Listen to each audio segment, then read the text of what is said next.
I do a promotional signing and I'll sell 20 and Yeah.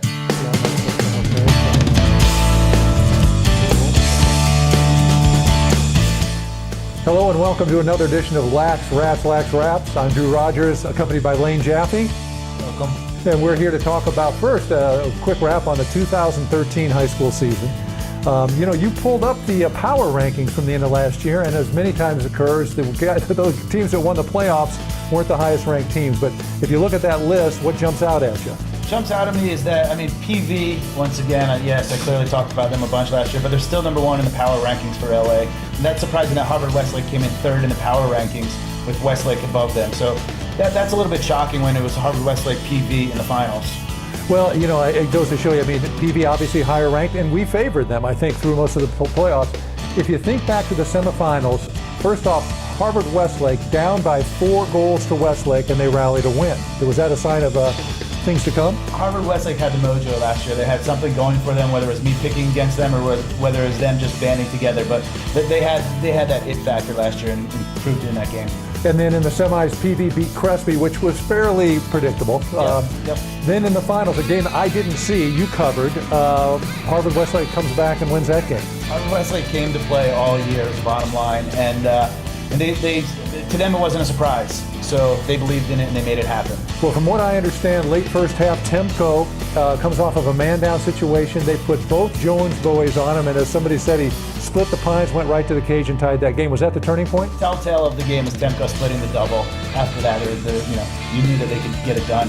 So they got to the finals, and you've got Harvard-Westlake from LA, you've got the Orange County team, St. Margaret's. I think we both finally jumped on Harvard-Westlake's bandwagon, right? I think we did it for our own safety. I started to get emails and calls. I was worried about those tough, rough kids from Harvard-Westlake that thought I might as well pick for them. But they did a great job in the finals. I was pretty impressed with how they ran with a great St. Margaret's team. Absolutely. In fact, but I think our picking them was the kiss of death because they went down, and as so often happens, Orange County prevailed. So you want to move to this year real quick and talk about how things are looking? Sure, we'll give our predictions for this year. Moving on. Well, let's actually start from the bottom and work our way up. If you want to kind of nail the bottom 3 there that you've got, top 10 teams, but in the lower tier. Sure. Right now in the top 10, I have at the 10 spot, I have Oaks Christian. I don't know much about them. I know their coach, Britt Connors, is a great coach, played in the Naval Academy. And, it's a school full of athletes. They just continue to get better. So I feel like, they're breaking into the top 10 this year. And then you've got number 9 Peninsula, actually moving up 1 from last year's power rankings. And so we'll talk a little bit more about that team as we go. 8, you've got Crespi. I don't know much about them this year over last year. I think Crespi didn't graduate so much. I know they graduated their goalie. They have a lot coming back. They have a couple of attackmen that are pretty skilled, and which will allow them to run a couple more sets that Coach Livingston talks about. So I think that they're feeling pretty good about this year. Okay.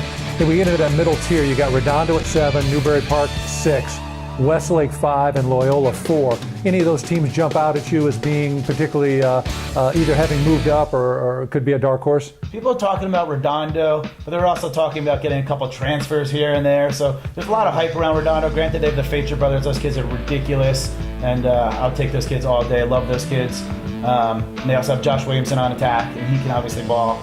So, it's whether or not they have the depth to get to the next level. But I would think that they're a little bit of a dark horse right now, but they can definitely get it done. Well, talent-wise, which of the Fachers is signed with Maryland or is committed to Maryland? I think it's the younger one, Preston Facher. Great. You get one player like that, it can really lead the team. Sure. Okay, so the top 3, reverse order. 3, you've got Harvard-Westlake, 2 PV, and 1 Oak Park. I got to see Oak Park play last weekend, and they were phenomenal. They really believed in a team-first mentality, and it showed. They had 8 or 9 goal scorers in a 10-goal game, and to me that says balance all over the field. I think it could be their year. And somebody mentioned that they may not go with a team captain, individual or captains this year? Yeah, speaking of their coach Ergen, and he said that their 12 seniors or 14 seniors came up to him and said that we all want to lead by example, and that we're all leaders, we don't need a captain. To me, it just says so much about a selfless team. I can't say more about that, Joe. You got to love that. I tell you what, we're going to get into some of the coaches' comments and some of the particulars of the teams in just a moment.